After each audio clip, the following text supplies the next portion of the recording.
Bienvenue sur Contes du sommeil, l'endroit où les histoires vraies prennent vie et nous rappellent la complexité de l'âme humaine. Aujourd'hui, nous plongeons dans un récit poignant, celui d'une petite fille dont la disparition a secoué toute une communauté et mis à l'épreuve les limites de la justice. Préparez-vous à une histoire déchirante, remplie d'espoirs brisés et d'une quête inlassable de vérité. Restez avec nous jusqu'à la fin, car les rebondissements de cette affaire sont plus surprenants que vous ne l'imaginez. En 2005, Cady Vance était une adorable petite fille de 10 ans, débordant de gentillesse. Toujours souriante, elle accueillait chacun avec une amabilité naturelle et offrait son aide sans hésiter. Cady vivait auprès de ses parents, John et Amy, et de sa petite sœur. Son père, John, était ouvrier, tandis que sa mère, Amy, tenait la maison. Élevée dans une famille profondément religieuse, Cady fréquentait assidûment l'église dès son plus jeune âge et s'impliquait activement dans ses diverses activités. La famille Vance résidait à Crossville, en Indiana, aux États-Unis. Une petite ville paisible d'environ 1500 habitants, où la criminalité était rare et où presque tout le monde se connaissait, formant une communauté tissée serrée. Le 25 janvier 2005 commença comme n'importe quelle autre journée pour Cady. Elle se réveilla pour prendre son petit déjeuner en famille, puis son père la conduisit à l'école.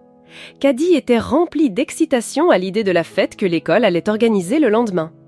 Vers 15 heures, elle rentra de l'école. À ce moment-là, John était encore au travail et Amy, sa mère, s'affairait à préparer le dîner. Désireuse d'aider sa mère, Cady se porta volontaire pour se rendre à pied au magasin Galaxy, une sorte de magasin discount proposant des articles ménagers à bas prix très courant aux États-Unis. Le magasin se trouvait à peine à un pâté de maison de chez Cady. La petite fille s'y était rendue seule d'innombrables fois pour faire des courses pour sa mère, si bien qu'Amy n'y pensa pas à 2 fois et lui donna $1.10. Le temps était glacial, alors Cady enfila des vêtements chauds et un manteau bleu. Avec précaution, elle glissa l'argent dans sa poche et quitta la maison à 15h15. Les caméras de sécurité du magasin révélèrent qu'elle y était bien arrivée, y avait acheté du papier toilette et une sucette, avant de repartir. Pourtant, Cady ne rentra jamais chez elle. Au début, Amy ne s'inquiéta pas outre mesure. Cady avait de nombreux amis le long du chemin menant au magasin. Elle pensait qu'elle s'était peut-être attardée quelque part. Mais à mesure que le ciel s'assombrissait et que Cady ne réapparaissait toujours pas, Amy commença à ressentir une légère anxiété. Elle appela les maisons des amis de Cady vivant à proximité pour savoir si quelqu'un l'avait vue, mais personne ne savait où elle se trouvait. Après qu'Amy et John eurent parcouru les environs à pied sans trouver la moindre trace de Cady, ils décidèrent d'alerter la police. Il était alors environ 19h30. Lorsque la police arriva sur les lieux, environ 125 habitants participaient déjà aux recherches. Ils cherchèrent toute la nuit, mais en vain. Des hélicoptères survolèrent les zones forestières denses, des équipes de plongeurs exploraient les étangs des environs et des chiens policiers furent déployés pour retrouver la trace de Cady. Les chiens repérèrent l'odeur de Cady et la suivirent jusqu'à une voie ferrée proche, mais le sillage s'y perdit mystérieusement. Puis, la police reçut une nouvelle information. Une famille résidant près de la voie ferrée déclara qu'au cours de l'après-midi précédant la disparition de Cady, la petite fille s'était rendue chez eux pour leur dire qu'elle avait vu leur chien gisant sans vie près de la voie ferrée. Le 27 janvier, une alerte Amber fut déclenchée. Une alerte Amber est un avis émis par le système d'alerte enlèvement d'enfants sollicitant l'aide du public pour retrouver un enfant kidnappé. La fiche de recherche décrivait Cady comme mesurant 1,37 m avec des cheveux longs jusqu'aux épaules et des yeux brun foncé. Elle portait un pantalon de survêtement à rayures noires, des chaussures noires et un manteau bleu clair lorsqu'elle fut vue pour la dernière fois en quittant la maison. Le 29 janvier, la police fit une percée dans l'affaire. Un témoin appela la ligne d'urgence, affirmant avoir vu Cady assise dans un camion blanc. Elle était sur la banquette arrière et semblait suivre volontairement l'homme au volant. La police dépêcha immédiatement un dessinateur judiciaire auprès de ce témoin pour esquisser un portrait robot du suspect. Le suspect fut décrit comme un homme blanc mince, âgé d'environ 18 à 20 ans, aux cheveux noirs et à la peau pâle. Il conduisait un camion Ford F-150 blanc, d'apparence récente et propre. Amy et John firent appel aux médias pour transmettre un message au ravisseur, le suppliant de ne pas faire de mal à Caddy et de la libérer quelque part afin qu'elle puisse rentrer chez elle. Mais, 5 jours après la disparition de Caddy, tous les espoirs de sa famille furent anéantis. La police retrouva le corps de Caddy dans un ruisseau. Ce ruisseau se trouvait dans la région de Cypress Creek, à environ 30 km de son domicile. Les mains de Caddy étaient liées derrière son dos, et ses jambes étaient également étroitement entravées. Elle avait été violée et noyée. Les enquêteurs recueillirent immédiatement des preuves ADN et les envoyèrent au laboratoire pour analyse. En plus des échantillons d'ADN prélevés sur le corps de Caddy, la police découvrit un mégot de cigarette abandonné à proximité. Au début des années 2000, les tests ADN en étaient encore à leur balbutiement, et il fallait parfois des mois, voire une année entière, pour obtenir des résultats. La police a également interrogé tous les propriétaires de pick-up Ford F-150 blancs dans la région et les environs. Parmi eux se trouvait Tony Stidham. Tony a admis s'être rendu à Crossville ce jour-là pour aider sa mère à déménager, mais il a farouchement nié toute connaissance de la disparition de la petite Caddy. Il s'est montré très coopératif avec les enquêteurs, leur permettant de fouiller son véhicule sans mandat et acceptant de fournir un échantillon d'ADN ainsi que de passer un test du polygraphe.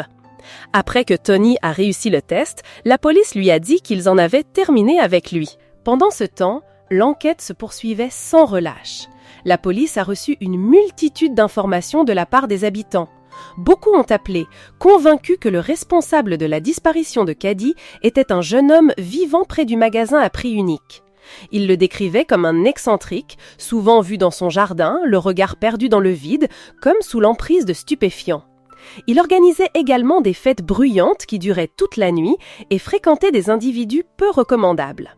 Pour les habitants simples et paisibles de la petite ville de Crossville, cet homme était clairement le personnage le plus étrange et le plus suspect du coin. Pendant ce temps, l'enquête se poursuivait sans relâche. La police a reçu une multitude d'informations de la part des habitants. Beaucoup ont appelé, convaincus que le responsable de la disparition de Caddy était un jeune homme vivant près du magasin à prix unique. Il le décrivait comme un excentrique, souvent vu dans son jardin, le regard perdu dans le vide, comme sous l'emprise de stupéfiants. Il organisait également des fêtes bruyantes qui duraient toute la nuit et fréquentait des individus peu recommandables. Pour les habitants simples et paisibles de la petite ville de Crossville, cet homme était clairement le personnage le plus étrange et le plus suspect du coin. Chucky a affirmé que Caddy s'était noyé accidentellement et qu'il s'était ensuite enfui des lieux. Quelques jours plus tard, Chucky a de nouveau changé sa version des faits. Il a reconnu avoir emmené Caddy au ruisseau, mais a soutenu que l'homme qui l'avait agressé et tué n'était pas lui, mais son client de drogue, Jeff. Chucky a expliqué qu'il n'avait pas osé dire la vérité au début parce qu'il avait trop peur. Pourtant, peu de temps après les aveux de Chucky, les résultats des tests ADN sont tombés et l'affaire a pris un tournant inattendu, bouleversant toutes les certitudes. L'échantillon d'ADN correspondait à celui de Tony Stidham, père de 2 enfants, et l'homme qui était venu à Crossville aider sa mère à déménager le jour où Caddy avait été assassinée. La police a également annoncé avoir trouvé des fibres de tissu rouge sur le corps de Caddy qui correspondaient à celles d'un tapis retrouvé chez la mère de Tony. Tony Stidham a été immédiatement arrêté. Chucky, quant à lui, a été remis en liberté. Le 17 avril 2005, Tony a été condamné à la prison à perpétuité sans possibilité de libération conditionnelle. Jusqu'à ce jour, Tony clame son innocence avec insistance. Ses partisans ont créé un blog accusant la police d'avoir négligé d'enquêter davantage sur Chucky Holt et ses aveux. Sur ce blog, Tony affirme également que l'échantillon d'ADN aurait été remplacé et qu'il aurait été piégé pour être inculpé. Cependant, la preuve ADN est considérée comme la preuve la plus irréfutable pour condamner quelqu'un et les cris d'innocence de Tony semblent ne pas être entendus par beaucoup. De plus, la réalité est que Tony était incohérent dans ses déclarations, tantôt clamant son innocence, tantôt avouant pour obtenir une peine plus légère, ce qui rend difficile de croire à sa non-culpabilité. Après sa condamnation, Tony a été envoyé à la prison de Silver Valley. Il ignorait que le cousin de Caddy y était également détenu pour vol. Harris a décidé de venger sa cousine de ses propres mains. Le 22 septembre 2006, Harris s'est faufilé dans la cellule de Tony et s'est caché. Au moment où Tony est entré dans sa cellule, Harris a refermé la porte derrière lui. Ensuite, Harris a maîtrisé Tony et lui a tatoué les mots « Caddy Vance » sur le corps, comme un rappel quotidien du crime qu'il avait commis. Cet incident a conduit au licenciement de 3 agents pénitentiaires, mais la plupart des gens ont ressenti une certaine satisfaction et ont soutenu Harris dans son acte. Bien que l'affaire soit close, de nombreuses questions restent sans réponse. Pourquoi Chucky a-t-il avoué un crime qu'il n'aurait pas commis? Et pourquoi a-t-il pu le décrire avec autant de détails? Le portrait robot ressemblait-il vraiment à Tony? Tony est-il réellement innocent et a-t-il été piégé dans cette affaire? Malheureusement, la vérité, seul le véritable coupable, ou peut-être personne, ne le saura jamais vraiment.